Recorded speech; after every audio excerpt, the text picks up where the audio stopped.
President Merriman, to Vice President and Dean Draves, for whom today must be a particularly emotional time, and her husband, Dr. Jeff Draves, to Chaplain Marty Cash-Burles, and to my boss as a member of the Board of Trustees of the college, university, Alan Green, to you, esteemed faculty, and beloved in so many ways, to the members of the 50-year graduating class, to those of you who are here today as a part of that group, not only welcome, but congratulations. Certainly a great word of appreciation to the families and friends of the people who are gathered here today to support these graduates. And then, of course, most especially, to all of you who graduate today in the master's degree programs and the professional degree programs, outstanding people. To the graduates of this school in your baccalaureate degree, to my fellow trustees, it is a great honor and privilege for me to stand here and speak with you this afternoon. I also want to give a shout out on an occasion like this to my high school English teacher. 50 years ago, she told me in her loving way that I needed to get my head out of the wrong part of my anatomy. And if I didn't do that, I would flunk out of Mount Union. I am grateful for her incentive. I suspect that many of you who are in this room today have had this experience. It's whether you are driving along an urban highway or whether it's a suburban highway. You're driving along and you notice that up in front of you, about 10 car lengths, you see a Canada goose. And that Canada goose has a destination point in its mind. And it, with great ability and absolutely no fear, steps off of the curb and makes its way onto the roadway. That could be just a double road, but in my neck of the woods in Cleveland, it's often a 4 or 6 lane urban artery. And that goose steps off, and then all the geese that are behind it get in a single file line.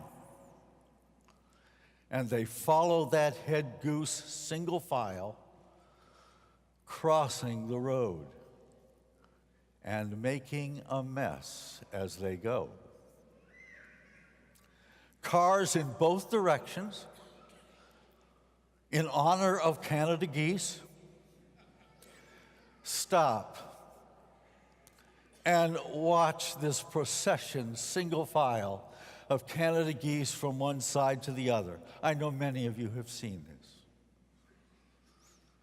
Now, when our 4-year-old granddaughter is with us in the car, this procession of Canada geese in single file is something that has a sense of wonderment about it. But eventually, even she speaks out the question certainly all of us have when we are held up watching this procession. Grandpa, why don't they fly? That is exactly the question that comes up in so many of our minds when we see this. They have the gift of flight, and yet they are choosing, if geese can choose, they are choosing to be in single file walking across a busy roadway when they could use their 5 to 7 foot wingspan, and in 10 flaps or so, be 30 feet in the air and easily crossing any highway and gliding to the other side. They have the capability, these Canada geese, in full flight, of being able on migration trips to fly as much as 1,200 miles a day. They can fly at a cruising altitude of 3,000 feet, and yet in these moments they are choosing, if they choose, to walk single file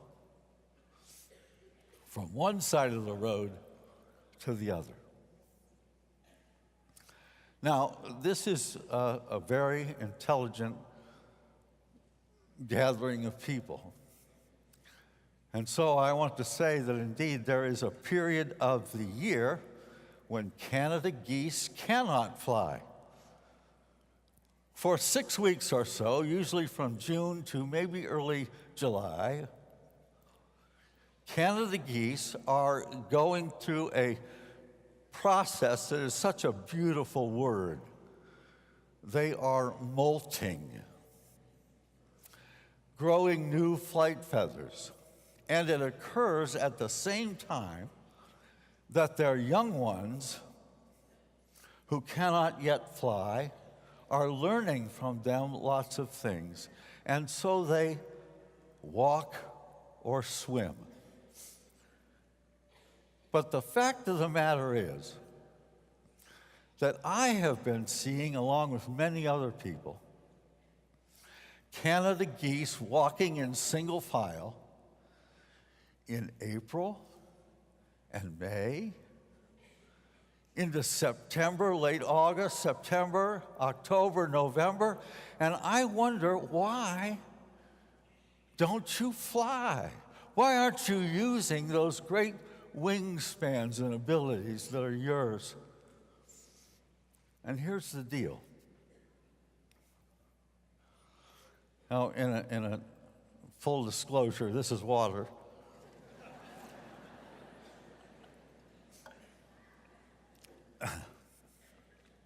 All across our country,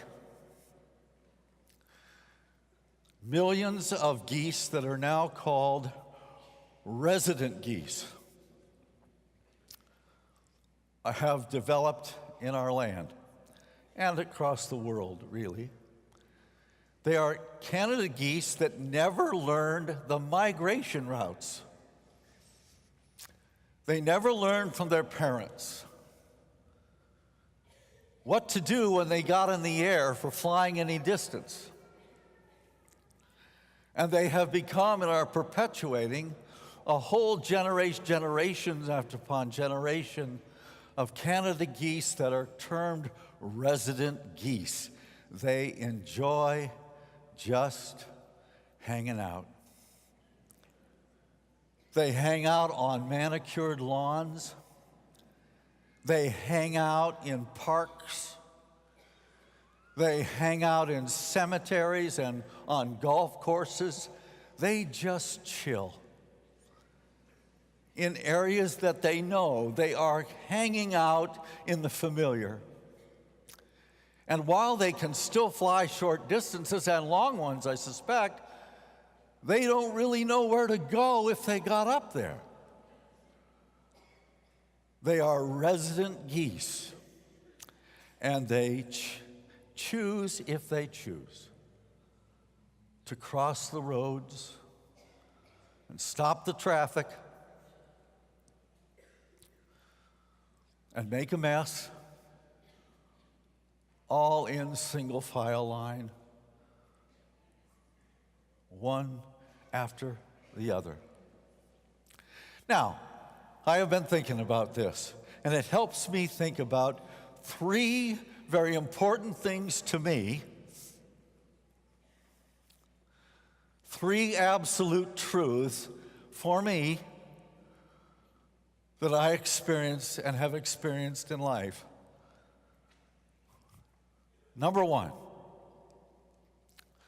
I believe absolutely without any doubt or question that each of us in this room and everywhere, and certainly you graduates today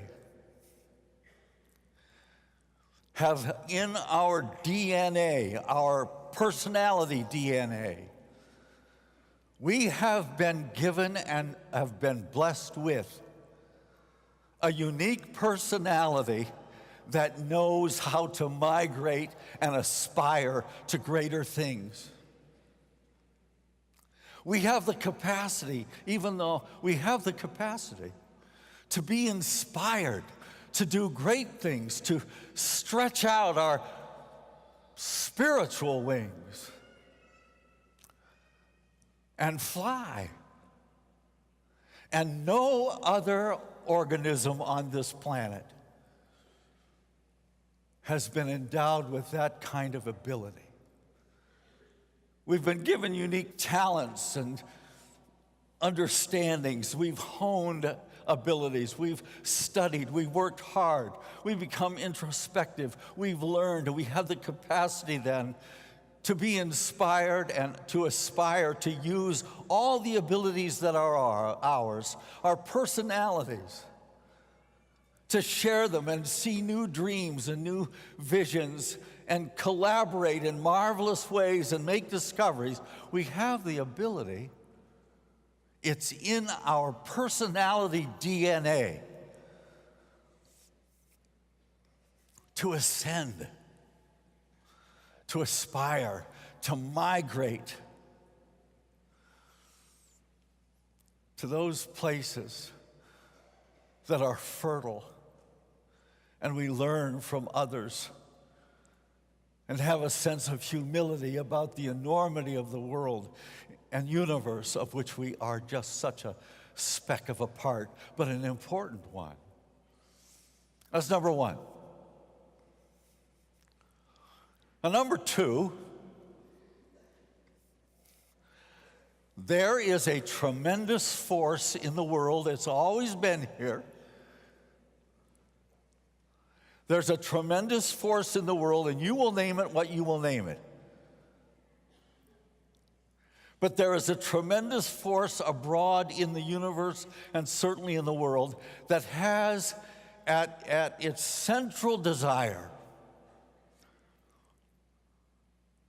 to stamp out the ability of individuals to aspire. A power that seeks to create in persons a contentment with things as they are. Being willing just to lay back and chill out with the way you've always found it. And to stay in line. And to follow in the lines that have always been here. In the ways in which so many people have always dealt with one another. The same old segregations, the same old isms, the same old. To just stay in line, to accept things as they are, to be, in a sense, in spirit, a resident goose-like individual, just chilling out and walking in line. Now, number three, I think that there are times when all of us are caught up in that power. It can be subtle, and it can certainly be overt. In its most overt manifestations, people who stay in line start many times goose-stepping. And goose-stepping minions in the history of our world have never had a very good reputation. Now, this third observation, when we can succumb to this power subtly, whatever it is, just to have a contentment, to hang out with what is, rather than use the abilities that we have been given to aspire higher, to seek out those migration places where we associate with men and women of many, many different cultures and abilities, different ways of living and traditions, and learn from it and have a humility by it. When we succumb to that, here is the third truth. When we stay in line,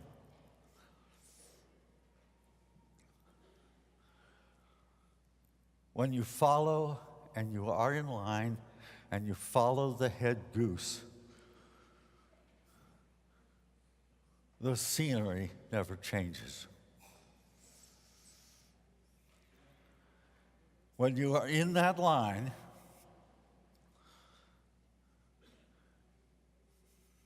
only the head goose sees a vision.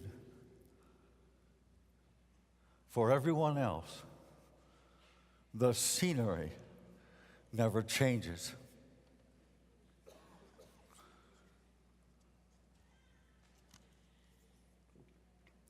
And we spend our time in those lines of being in the same old segregations, the same old prejudices, marching in the same old politics,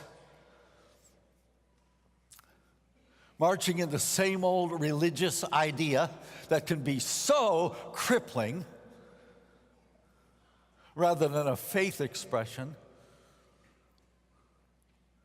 When we are in those situations, all we do is spend our energy trying not to step in what those in front of us no longer have any use for. This is why it is so dynamically important what you graduates are doing today besides graduating. You've got this amazing ability, all these talents that are uniquely yours.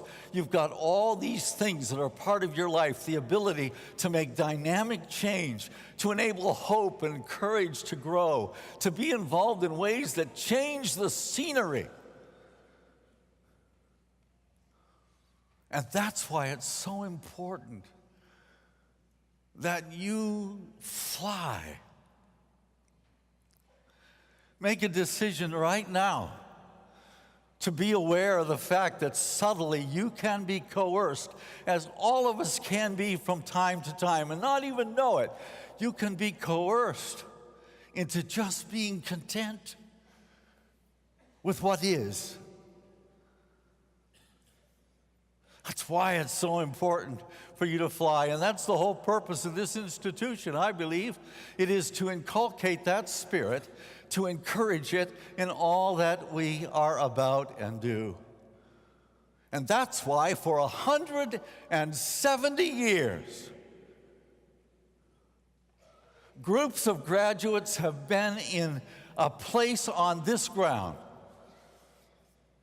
And they have come to know indeed that the purpose of their education, the purpose of maturing their abilities, of honing them, and being involved in many things, appreciation for different cultures, different people, understanding new ways of doing things or seeking them out, making discoveries. All these years, the world has been singing in one way or another, "Hark, hark from mountain, hill, and valley." Rings the music because graduates of this kind and this type and this motivation rally. And rings the music as they do. Sons and daughters of Mount Union, who enable the world in a midst of screams and terrible times, many times to sing great praise, because you are there, enabling things to be different, new scenery. That's the marvelous thing about those migrating Canada geese. They fly in a V, and every individual animal, bird, sees right out in front clearly. And it's that aspect that we have within and seek to have happen in our lives. And it takes a lot of work, and people will oftentimes beat up on you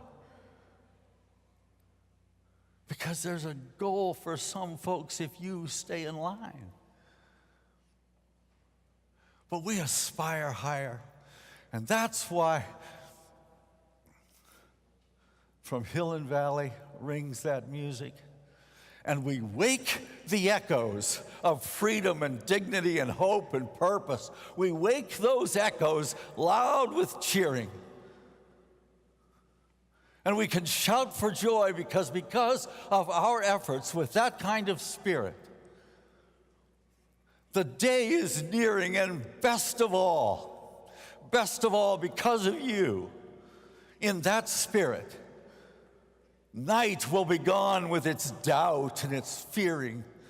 There'll be light because of you in your neighborhoods, your communities, your cities. This country will be blessed. The world will be enhanced. And it's a marvelous thing. The world needs you. Our country needs you. Our neighborhoods, your families, you are so desperately needed in that spirit. So wake those echoes loud with cheering. Congratulations to you all. Take off.